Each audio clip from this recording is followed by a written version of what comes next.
What happens when you scratch beneath that and you really have such a deep love for someone that is exhibiting some behaviors that you're like, would potentially code as being something that would be deemed as toxic. But when you delve further into that, there is so much in it. And I think as young women, we hold that and we love that. And we learn to understand it and we learn to try and overcome it.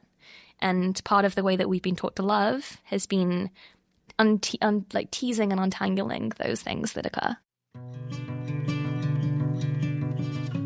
Welcome to the Masking Tapes. I'm your host, Carolina Hidalgo-McCabe. At the Masking Tapes, we're delving into what does 21st century manhood and masculinity look like. And we're talking to everyday people about how it shows up in their lives and what they're doing about the different crises that we're all facing. Today's the first time that I'm joined by another woman on the podcast, and it is none other than Lassman, who is a researcher and policy expert on economic policy and societal dynamics, and her work has been featured in major publications and media, especially as it relates to masculinity and manhood and relationships. So I'm so excited for this conversation that's a bit different than the usual.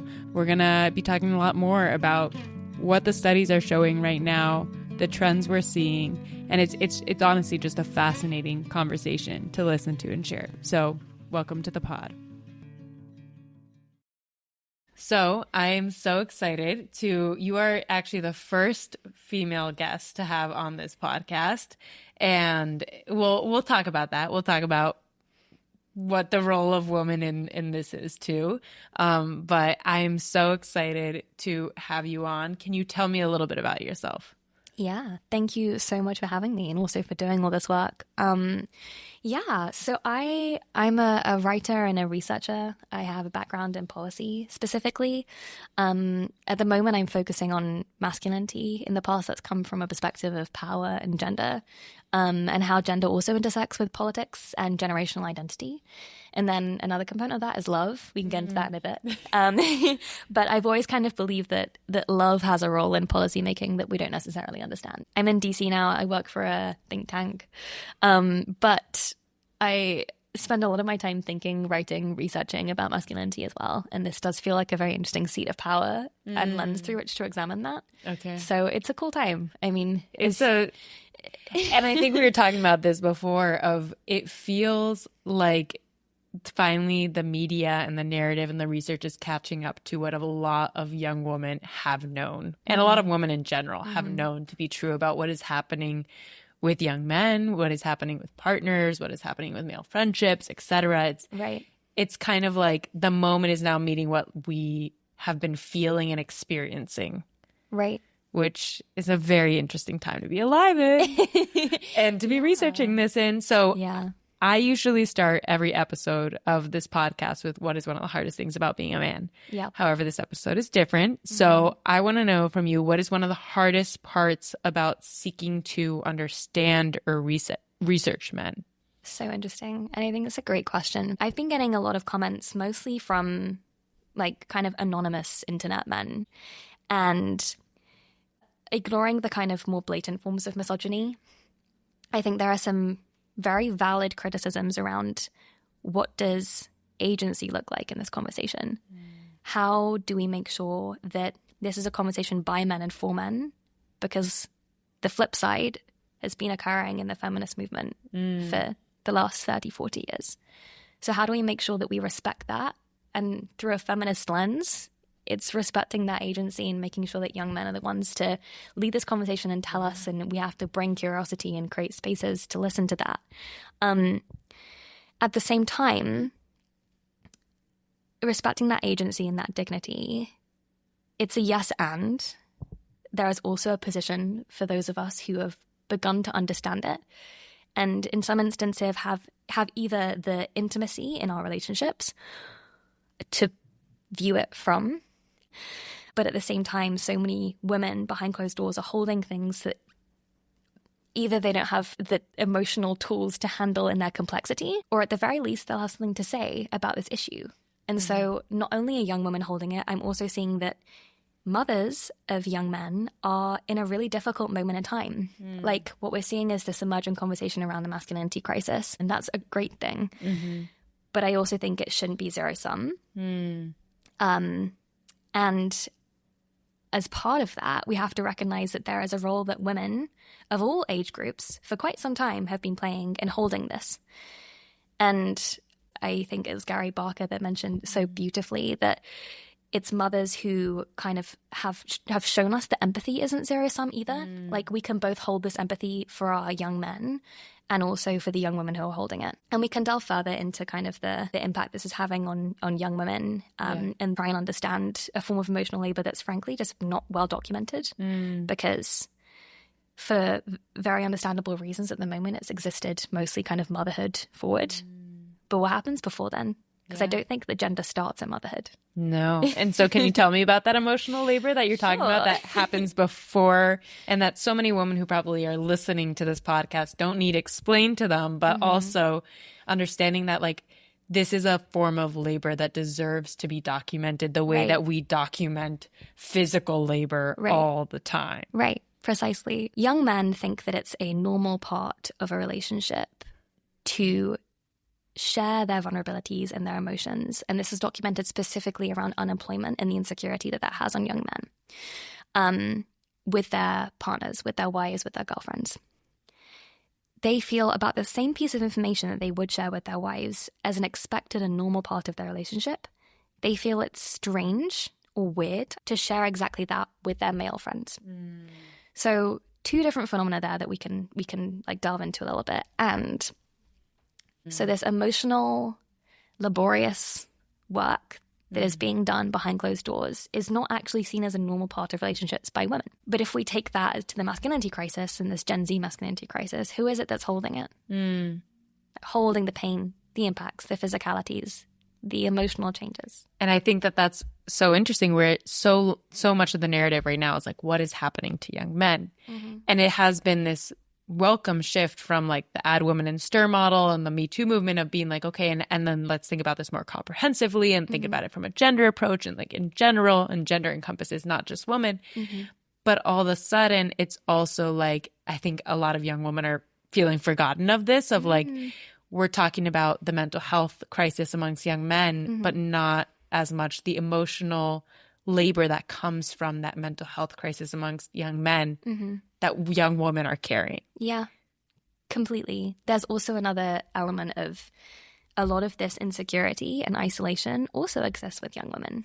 Like the statistics demonstrate that isolation numbers, which are being made to they're being nicely threaded into a story around the masculinity crisis. So young men are feeling isolated because of the social story, the fiscal story, the political story, and because they're isolated across so many different planes, they've kind of refused somewhat to integrate into society in the way that might have been expected in previous generations. And then that's driving them either down the manosphere funnel or to other means.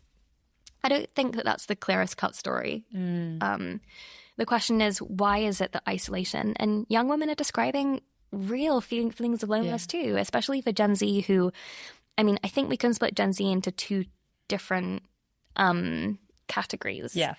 And they experience COVID at different times in their lives.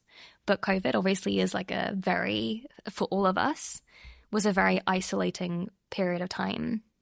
And depending on when that hit you in your journey of adolescence, that's going to have different, very lived impacts. And I think we're kind of still feeling that today. The question is, why is that narrative and that story not being threaded through for young women? So why do you think that is? I think it's to an extent convenient. I'm also looking at the masculinity crisis as a thing. Like if you start examining it as a phenomena that has emerged and who's picking it up and who's capitalizing it on various ways, I just think applying a critical eye where possible is also helpful, because some of the work I'm doing is on the weaponization of masculinity. It's a different phenomenon. We can describe that more, but like the political weaponization of masculinity is real. Yes. And having real effects. And the other thing I'm researching at the moment is the kind of economic weaponization of masculinity and the construction of grievance. I mean, I think a phrase came out from researchers a couple of weeks ago called manufactured grievance. What does that mean? I think a lot of the emotions that we feel to an extent are manufactured. And there are researchers that have for decades delved into this like political economy of emotions.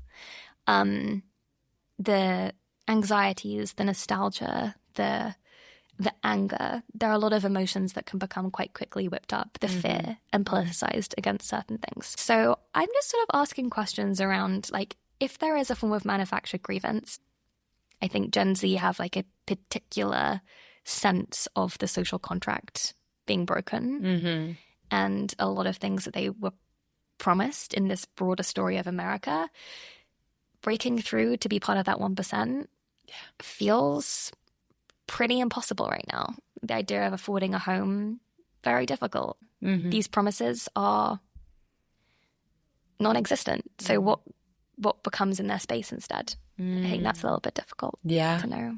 It's very difficult, and especially the path in front of us has never been walked before in gender dynamics in the same way, especially in the cultures that we come from. Like this is not something that I can necessarily like look to my ancestors and understand how my grandmother's relationship would parallel my future relationship, because we're in such different waters right now.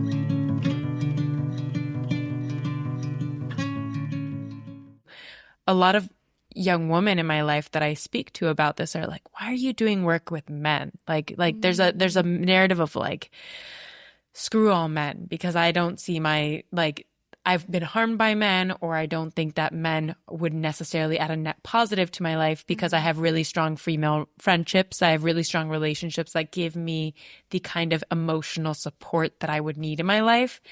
And kind of playing into the trad wife narrative, but in a different card that's more like, all that a man would do in my life would just be financially support me. And I can hold the rest. At the same time that we're telling men, like, it's time to open up more. It's time to like feel your emotions more and go to therapy. And like, I was just talking to someone who is in the military and was talking about the role that mental health and therapy is starting to play in the military is growing really rapidly. And are we, as young women, prepared for the change that people are advocating for to come along with the emotional intelligence of young men too? We don't really have particular examples or role models of how these kinds of relationships have looked in the past, like two kind of healthy adults being in a relationship with each other in potentially an agendered relationship, like where gender roles don't exist. Like, how do you both as individuals become so yourselves and so capable of loving that those gender roles don't have to exist? You don't have to play a script. You can just be yourself. Like, in many ways, that's very freeing. But I will also just add caution to this. Two things. It's a phenomenon I've picked up on too in the conversations I've been having with young women, is that there is this reaction of either I'm not dating men. Pew Research Center did a really excellent study on this. And I think the statistic was about 63% of young women who don't date. The leading driver for that, documented, was that they didn't feel like they would be emotionally or physically safe. And 53% of women say that they've experienced harassing or somewhere on the spectrum of gender-based violence in a date at some point. Wow. So, and then you have figures like Caitlin Moran, a really wonderful feminist writer in the UK, who explained quite aptly, which is that the greatest thing that men fear when they're dating women is being rejected by a woman. And the greatest thing that a woman fears in dating men is being killed or worse. So I think that is real. Yeah. That fear is very much in the back of women, like in a way that men often don't understand or have never experienced. So it's really hard to empathize with that kind of emotion. It seemed as absurd. Right. That these statistics speak for themselves. And women's behavior can be shaped accordingly. I think to some extent it's understandable. My other caution is that I worry that when men hear these stories, that there are some young women who are saying, I don't really see the value in dating young men anymore. And there are more young women who date than young men. And although that statistic might not make sense, it's because young women are dating older. So either they're dating older or they're dating for the reasons that you describe. And they're kind of dating in a way that really suits them as an individual. And that's great. Wonderful. Like that should be, as men should have a right to do. They should date in a way that suits them. My worry is that that narrative could just be weaponized slightly. Absolutely. We don't want this narrative to get the wrong And hands. I think that's absolutely, that narrative can depth is not the point, but I think it speaks to the need to be engaging with young women while we're talking about engaging with young men. It's one of those things that like, we don't need to be doing the work in silos or like very much imagining the complete opposite. Instead, thinking about like, oh, and we were talking about this earlier, like one of the biggest ways of, furthering the mental health, the emotional health of young women and young men is like teaching healthy relationships. And that's something that there's an absence of. There's an absence, especially for young people in their 20s and 30s. Like, yes, there's the marriage advice, and yes, there's the like very early like sex ed stuff, but the like, this is how you sustain or create a healthy relationship in your 20s and 30s. Like the resources are very lacking. And so I think in that vein, it's like, okay, what can we all reimagine as healthy relationships going forward, not just one way or the other? Yeah, totally. And I wonder if we just gender that question for a second. Like, would that bring us better results of what it looks like to love, taking gender out of the equation? You spoke about love policy too. Can you speak a little bit about that? I was like, wow. Yeah. So when I talk about love, this is completely standing on the shoulders of Bell Hooks. She also wrote a book on young men and the will to love. And so this thinking has existed long before this kind of neo-constructed masculinity crisis, or as I like to frame it, this neo-alpha male.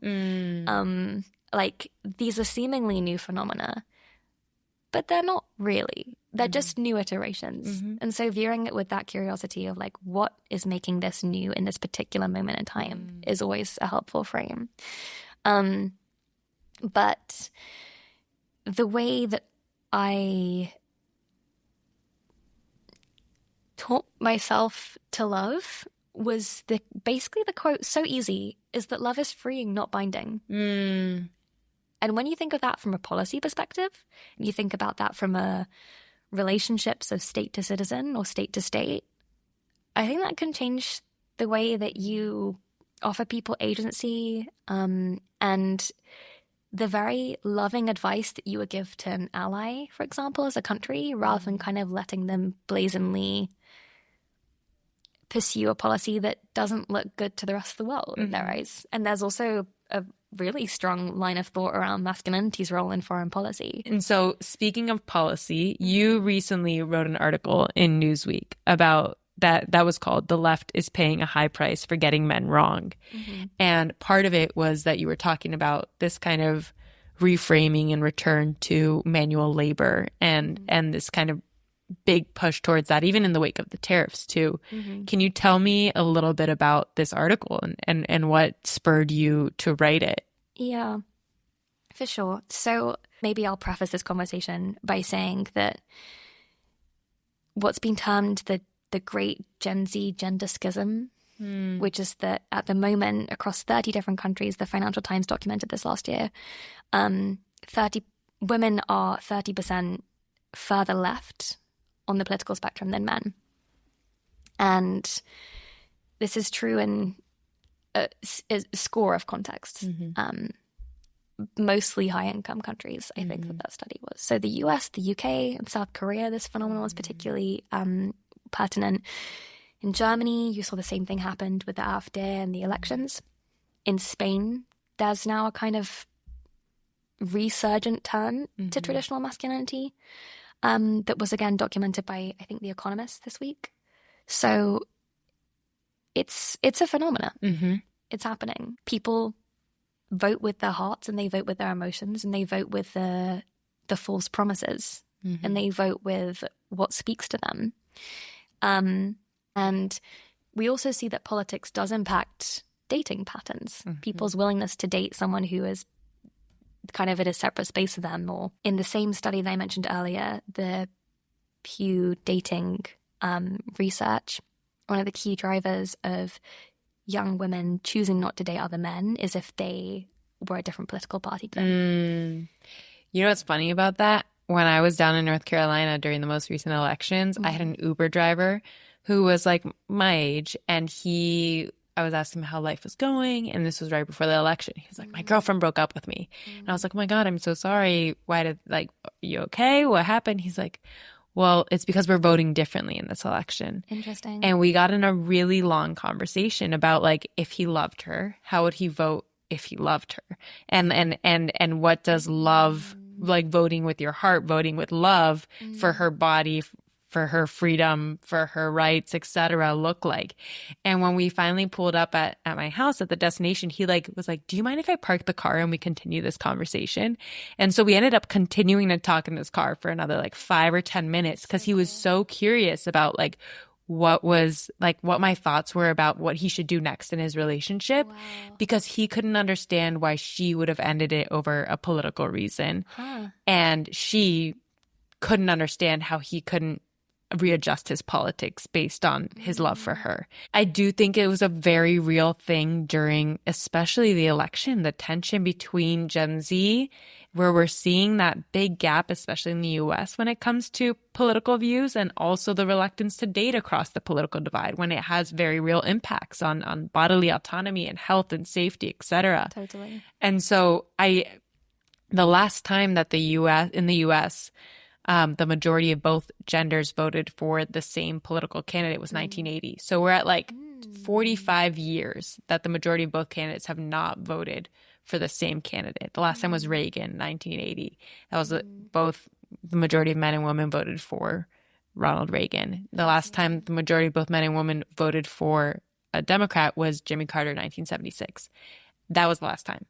Ever since then, the gender divide has played out in each election. Interesting. But it has only gotten wider that we're seeing right now in this past 4-year span.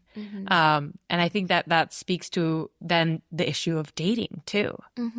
So and when you're thinking about countries like South Korea that are really struggling with their birth rates, and now we're seeing the conversation come up this week, especially in the US, about this push to have more kids, the question is, what role do good policies have in promoting birth rate, but also good relationships? And is that the kind of avenue that people are talking about right now? Yeah, there's so much there that's so interesting because, I mean, the personal is political. And I don't know if everyone across the gender spectrum views that statement to be true. Some maybe feel it more viscerally than others. But then just to flip that, the political is also now personal.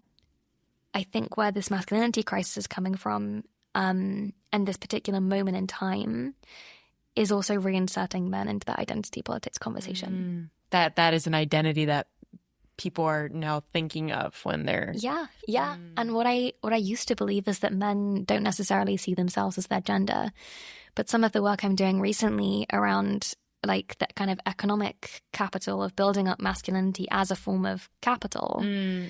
And I can kind of explain what that means a little bit more, because if you think of masculinity as a form of capital, you can kind of self-accumulate it. And that also means you can kind of delegate it to different causes. Oh, wow. You can delegate it to a political cause. You can delegate it to the various industries that have emerged around masculinity. And this is an especially hot conversation because I think today there was an article around the industry that's being formed to create alpha masculinity. So the various Gen Z trends that exist on TikTok around masculine influences. And again, there was a report today that 6 in 10 boys between the ages of 18 and 25. This is in the UK, but the data set was by November across the US, the UK, and Australia. 6 in 10 describe themselves to listen to, adhere to, are interested in masculinity influences. And this is an industry now. Yeah. I mean, and it's going to be commodified, and it is already commodified. Yeah. The way that you can kind of put in your Instacart from Instagram, like the skincare that someone is using in a video. And it makes sense because in order for people to lean into this masculinity conversation and make it their thing, they have to be sponsored. And there's a whole industry of supplements, of steroids, of TRT, testosterone replacement therapy, which is being used and is being sold by companies like Hims, like discreetly, not necessarily prescribed, can be over the counter in some states. This kind of lean into testosterone that's being marketed as well. I think there is something to be said about the industry that is emerging around masculinity to drive this specific notion of what alpha masculinity is, which, by the way, the more products are pushed, the more it narrows a version of what this can be. And I've written about this before in other contexts, like tech bro masculinity narrows a specific vision of what masculinity can be. And just as we are thinking that we're past the point of the man box, this amazing concept that Ekimundo came up with, basically to describe a few key behaviors that feel normal for a man to hypersexualized, hyper high achievement, performance, process, various forms of success in economic, physical, fiscal spaces is kind of how I like to think about it. Social spaces, romantic spaces. Just as we think we might be easing our way out of that, it feels like masculinity as a thing is actually starting to become more constricted. And as that happens, it's not just very unhealthy for folks. It's also like, who is this being used by? Like, what power dynamics does that create? And is this what women want? And then also, is this what men want at the end of the day?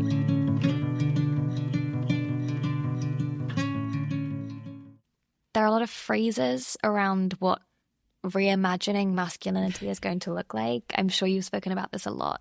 And I think some of the stories that you've uncovered in your podcast is like healthy aspects of masculinity that come out when men are vulnerable. And then thinking, oh, this is a beautiful trait that should be cherished. And there was one comment on my article that really got me thinking, which is, if we are to create aspects of masculinity that are desired and healthy, and again, offer this agency that we're describing, what would those look like that feel distinctly male? Because a lot of the conversation is agendered. It's like, what is it about boys that we love? It's their courageousness, it's their honesty, their integrity, their respect, their adventurousness, their willingness to dive in first. Those can be agendered concepts. Yeah. Like, they don't have to, and they're not uniquely owned by men. In the way that I've said this for a very long time, but I feel like women get the opportunity to explore different elements of femininity daily. Like, we can exert every aspect of femininity that we want to. Like, sometimes the more masculine we dress, the more effeminate we feel. Yeah. You know, like we get the freedom in doing that, and it's like beautiful. In a pantsuit. Oh my God, I feel so feminine. Yeah. And it's beautiful. Yeah. And we're so lucky to have the privilege of being able to do that. And this is what makes me, and you know, my partners and my male friends around me, sad that they can't express that degree of individualism. And I think individualism, by the way, is another concept we should lean into a bit more here, because what we were describing around this alpha male, it's hyper individualistic by design. You just described that no one wants to be around them, but they still crave their validation. It's the lone wolf kind of mentality that men have been, like the Lone Ranger, the lone wolf, like so many of the narratives in media and in, you know, just like the language we use have conferred upon men the kind of loneliness that I think a lot of men are feeling, and their isolationism of it is like, I think part of the idea of de-isolationism for especially young men and also young women is thinking about the narratives that we're feeding people that's the ideal. And for so long, in at least from my perspective, in American history, we've been selling people that went out on their own and not those that worked in community as much. Oh, interesting. And I think that there's a media shift that will need to happen to think about that too. Interesting. Yeah. I mean, that going out on your own aspect. By the way, I just want to start this conversation by saying that the lone wolf analogy comes from a study in, I want to say the 70s or 80s, around a pack of wolves, around like which of the wolves was the alpha male.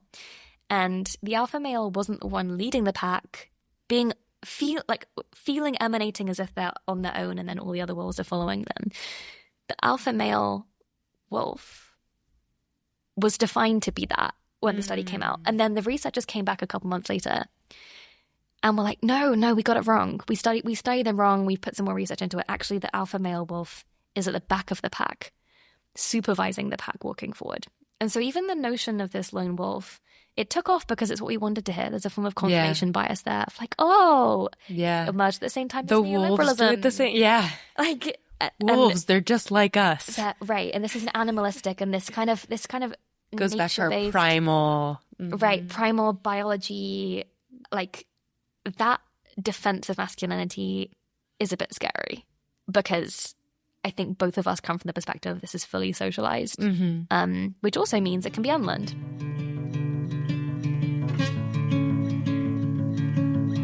Don't want to be too prescriptive with what this future of masculinity looks like.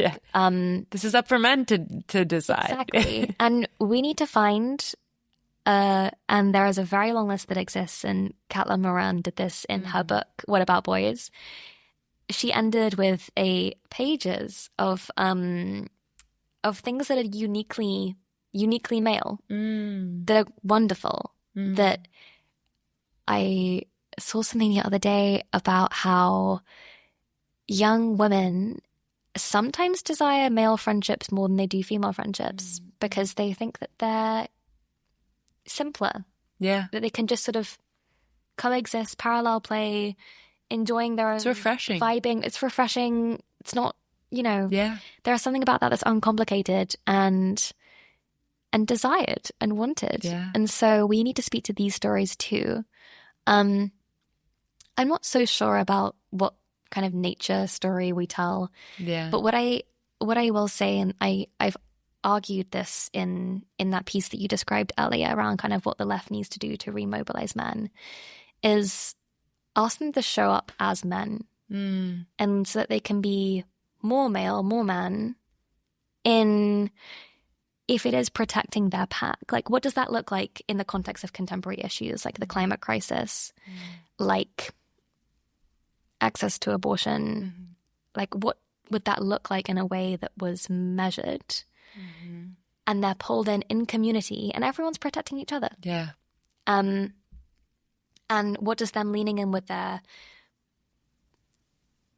I'm cautious about using this because of how it could be construed, but what does men leading in with their privilege look like? Like, how can they use the space that they have, the voices that they have, the deep voices, the height, the strength? Like, what would it look like for them to use that in a way that is constructive for all of us? Yeah. And this hyper-individualistic notion of masculinity, and I would say the same of femininity. Any hyper-individualistic mantra is harmful to individuals as well as to societies. Yeah. And I think these 6 in 10 men that describe that they lean heavily into masculine influences, they're being told to sort of looks max, to maximize their bank balance through crypto, their looks through mewing, their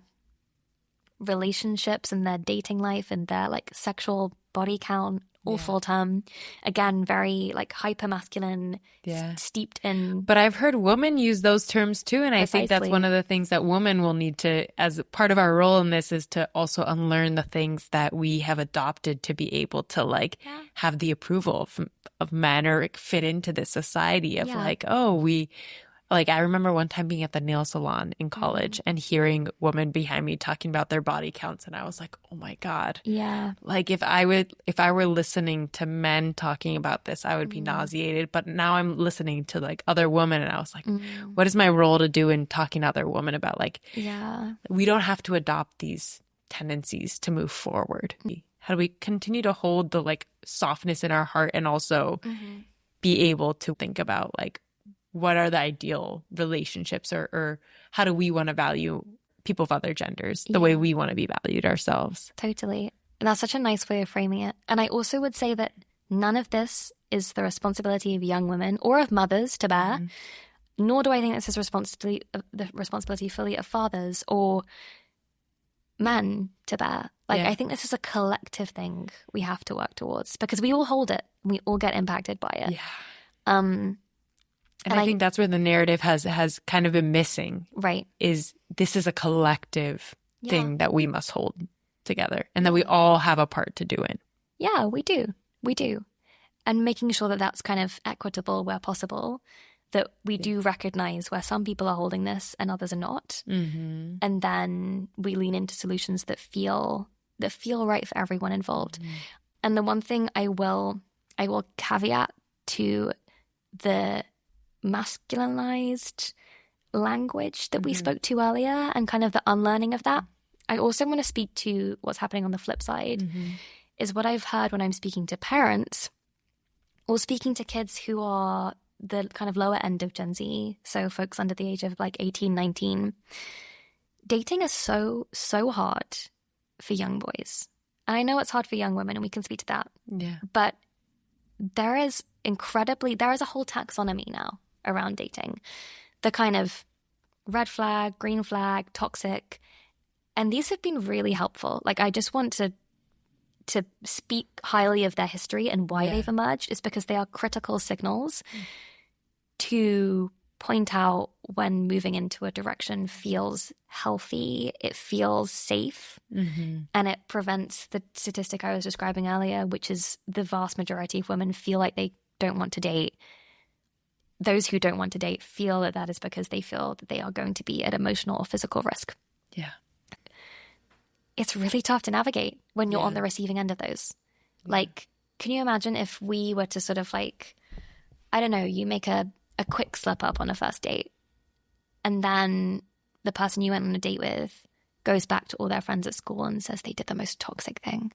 Oh my God. Red flag from this person because, and like, you could just be honest. And then I'm isolated and I lost a chance. Right. Yeah. And it's a spiral. And we spoke about this earlier, but so often. So there's this concept of the manosphere funnel, which is that, and I've heard men describe this to me in these terms, but you go down a rabbit hole. That's how social media and its addictiveness is set up to exist. It induces these manufactured emotions like fear, anxiety. Oh, I need to look. Oh, like, addictiveness. You know, we all experience it. But where a lot of this manosphere funnel begins starts with a simple Google search. How do I get shredded? What happens if I've asked a girl out and she says no? Really simple, honest questions that everyone I know will have put into Google at some point. Yeah. Yeah. A New York Times investigation a couple weeks ago reported it takes 9 minutes. 9 minutes for a 16-year-old boy to find manosphere content when scrolling on TikTok. It's because it's being fed. When men are looking up the terms or the questions about like how to date or how to look good, it is not the healthy content that is funneled at them. Yeah. And I think that's a responsibility that people who have been researching this or who have been thinking about this also bears. There's been a lot of research, but what is the action? What is the like actual taking up space look like? Yeah. I think it's 9 out of 10 of the major influencers right now for young men are on the right. There's a space that has been seeded and it has not been filled by people who are looking to push healthy content in a realistic and appropriate way that like men will respond to, rather than feeling reprimanded or like very like sterile like information. And it's a question of like, how do we meet people where they're at rather than expecting them to like be like looking up like how to get into a healthy relationship. Mm-hmm. So interesting. And I think psychologist Niobe Way speaks to this in her theory of boy culture, which is how do we create a culture that rewards curiosity? When they're asking these questions, how do we respond to them with love? Like, I can think of scores of my cousins, my sisters. We've all had these questions. Of course we've had these questions. It's just, in some instances, it's so human. Like, love will always be complicated because you're dealing with other people, which makes everything complicated. Of course it does. It's what is so beautiful about humanity and so simple about other aspects of life, like tech or, humans are complex. They will always be complex. But filling this void, as you say, with better answers, because that's what everyone deserves. That's what young men deserve to be able to navigate relationships, and that's what young women deserve to receive. And I think what's interesting there is when I think about where I've gotten the answers for a lot of my relationship questions, it's come through having conversations with other women. And like you and I have known each other for maybe a month maximum, maybe have hung out like 2 times before this, but immediately we're like diving deep into our relationships and talking about them and talking about what works and what doesn't work. And I know like male friends or my partner who like have had years long relationships with people, but have not gotten to that point yet. And I think about like when we think back to like, what is the reason that men are looking up these questions rather than turning to the other men in their lives, to their friends in their lives, to their family members in their lives? It's like, what have we socially constructed as the spaces where it is permissible for men to ask these questions of one another and to be vulnerable in admitting the moments that we all screw up in our relationships? Like we all have both caused and received harm in these relations. It's what's being human. Yeah. But I think it's like, how do we make room for this vulnerability? Yeah. I think some folks are coming in to try and fill that space with some answers. I think the first step, critically, is retiring some language that is alienating. And this speaks to the conversation we had earlier around what the left is doing wrong, which the more complicated the language is, the more you establish a power dynamic. And I think about this a lot. So with that in mind, step number 1 is immediately retire toxic. It's outlived its use. Yes. And I have every sympathy to its emergence. I think it was 2015 that it really, really started taking off. Otherwise, it was a mostly academically documented phenomenon in a couple of papers, I believe. And then it really sharply took off in like cultural taxonomy. We need to make men feel like we are inviting them into a conversation with curiosity, and whatever they say, we won't criticize them for it. And understandably, there has been a turn of, I don't put up with this anymore from young women. I have every sympathy for both sides of this, however, because I think it's not the responsibility of young women, dealing with their own stuff, to have to be like, no, I'm going to put my very, hormone-driven feelings of, I can't stand this, I hate this guy, let me, And it's a safety mechanism too. Yeah. And it's a safety mechanism because every single woman I have ever spoken to has experienced something on the degree of gender-based misconduct all the way to gender-based violence. Yep. And the stories that we share with each other are also horror stories. So incredibly understandable where that reaction is coming from. Again, these are teenage girls. Like, you can't expect any more of them, the same boys and men that we're describing in the same conversation. We have to give them the same grace too. So is it for them to necessarily hold? No, not always. And I have seen the argument too around how young women are being used as cannon fodder, because the flip side of that argument is that a lot of people are calling and saying men need more experience of dating. Incels need to go on speed dates to understand. I've heard a lot of prescriptions of young men just need to date more, and here are the reasons how we're going to make that happen. You're forgetting a second part of that narrative. every time you put that perspective forward, who are they dating? Mm-hmm. Because I'm who's holding that, going back to the very beginning of our conversation, like who is holding that labor, that emotional labor? Yeah. I know. It's crazy. And the playbook of dating in both genders, all genders, it doesn't really exist anymore. No. You know, if men don't have a role, the symbiosis of that means that the women don't necessarily have a role too. And that's why it's confusing for everyone to navigate. Who pays at the end? You know, that's an age-old question that frankly is at this point defined by individuals, not by their gender. Absolutely. Wow. And this has been such a rich conversation, but we're going to have to wrap up because it's been a hot second of us yapping, and we could go on forever about this. Last question that I usually ask, what do you love about being a man, to men? But I want to know, what do you love about doing this kind of research about men and relationships and seeking to understand them? I mentioned this at the beginning, which is seeing the world through gender and through power structures is a gift as much as it is illuminating. And you can really see gender in everything. And this particular moment in time feels so impactful because if this gender divergence, even if it doesn't continue to go along the trajectory that it is right now, and it stabilizes at 30%, and the impacts that has on our dating, our capacity to love each other, our capacity to discuss, if we continue to polarize and not greet and bridge that divide with love and understanding, which is what is going to drive it back together again. Back to love as a policy. Right. It will touch everything that we know. Mm-hmm. And masculinity is visible, not just because of this current conversation around the masculinity crisis.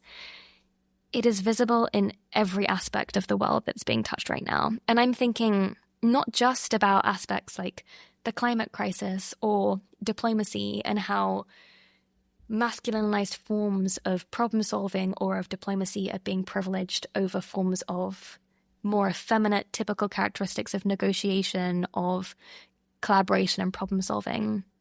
And again, this tech bro masculinity advocates for this kind of single point innovation or point solution around tech can solve this. Mm-hmm. And that's not, you have to think about things as more complex. So I'm not just thinking about like really the existential polycrisis of our time. I'm also thinking about what will this look like in 20, 30 years' time for our generation? What would this look like if we can't mend it? That's a very scary thought, and also hopeful that these are the conversations that we're having now before we will see these ramifications. So I'm just so grateful for your wisdom, for your intellect, for your commitment and passion around this. I know that anyone who is listening to this can feel it, and just this conversation that will be the first of many, many, many more to come. Thank you, Alice. Thank you. Thank you so much for listening to this episode of the Masking Tapes. I know there was so much information packed in here, but I am just so grateful for Alice's research and practice in studying this all. And I hope that you're leaving this conversation with a lot of new information that can inspire you to have more of these conversations with your loved ones and strangers alike. So make sure to follow us on our Instagram at maskingtapes.pod. And until next time, I'm your host, Carolina Hidalgo-McCabe.